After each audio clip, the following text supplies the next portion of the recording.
ചേച്ചി അന്ന് കാണിച്ചത് മോശമായി പോയി. അതെങ്ങനെയാ വരുണിനോടൊത്ത് പോവാൻ തോന്നിയത്?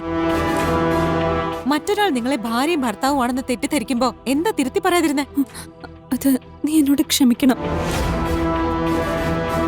എനിക്കൊരു തെറ്റുപറ്റി പോയതാ. നീ വീട്ടിലെത്തിയിട്ടുണ്ടെന്ന് കരുതിയാ നിന്നെ വിളിക്കാതിരുന്ന. പിന്നെ ഹോട്ടലിൽ കയറിയത് ഡ്രൈവ് ചെയ്തോണ്ടിരുന്നപ്പോ വരുണ് സുഖമില്ലാതായി. എന്തെങ്കിലും കഴിക്കണമെന്നും പറഞ്ഞ് വരുണ ഹോട്ടലിലേക്ക് കയറിയത്. എനിക്കൊട്ടും താല്പര്യം ഉണ്ടായിരുന്നില്ല. പക്ഷെ അതിനെ ആരോടും പറഞ്ഞിട്ട് കാര്യമില്ലല്ലോ. വരുൺ എന്നെ ഒട്ടും ഇഷ്ടമല്ല. ഞാൻ അടുത്ത് നിൽക്കുന്നതോ എന്തെങ്കിലും പറയുന്നതോ ഒന്നും താല്പര്യമില്ല. ഞാൻ അനുഭവിക്കുന്ന അവഗണന എന്താന്ന് ചേച്ചിക്ക് അറിയോ? ശരിക്കും ഞാൻ ചെയ്യേണ്ട എന്താണെന്നറിയോ ചേച്ചിക്ക്? നേരെ പോലീസ് സ്റ്റേഷനിൽ ചെന്ന് കേസ് കൊടുക്കുന്നതാ.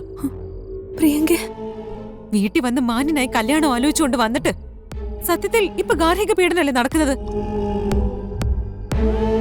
ആ വകുപ്പ് വെച്ച് ഞാനൊരു പരാതി കൊടുത്താലുണ്ടല്ലോ, കണിമംഗലത്തുള്ളവർ മുഴുവനും വന്ന് നിൽക്കേണ്ടി വരും. ശിക്ഷയും കിട്ടും. പ്രിയങ്ക, നീ എന്താ ഈ പറയുന്നേ? അങ്ങനെയൊന്നും ചെയ്യാൻ പാടില്ല. ചിന്തിക്ക പോലും ചെയ്യരുത്. പലപ്പോഴായി ഒളിഞ്ഞും മറിഞ്ഞും വരുൺ എന്നോട് പലതും പറയുന്നുണ്ട്. അതിൽ നിന്ന് എനിക്കൊരു കാര്യം മനസ്സിലായത്, താലി കെട്ടിയത് ചേച്ചിയുടെ കഴുത്തിലാണോന്ന് അയാൾ തിരിച്ചറിഞ്ഞിട്ടുണ്ടോന്ന്.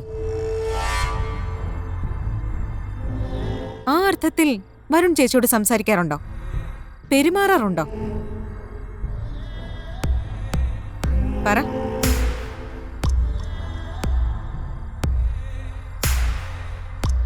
ഇല്ല, വരുൺ അങ്ങനെ ഒന്നും എന്നോട് പെരുമാറിയിട്ടില്ല.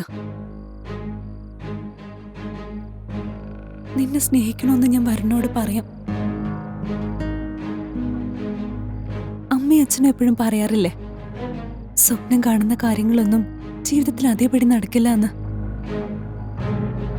വിവാഹകാരി അങ്ങനെ എപ്പോഴും. ചിലപ്പോ കുറച്ചു നാള് കഴിയുമ്പോ എല്ലാം ശരിയാവും. നീ സമാധാനിക്ക. ശരി, രാവിലെ തന്നെ പോവല്ലോ അല്ലേ? പൊക്കോളാം.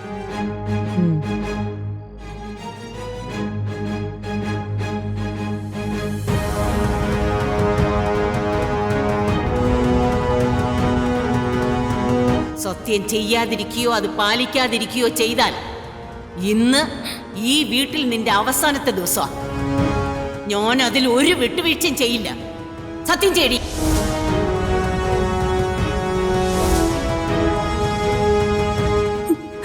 ഞാനിനി ഒന്നിനും തടസ്സം നിൽക്കില്ല. ഞാനൊന്നും ഇനി മനസ്സിൽ സൂക്ഷിക്കില്ല. ഞാൻ മറന്നോളാം. ഇത് സത്യം.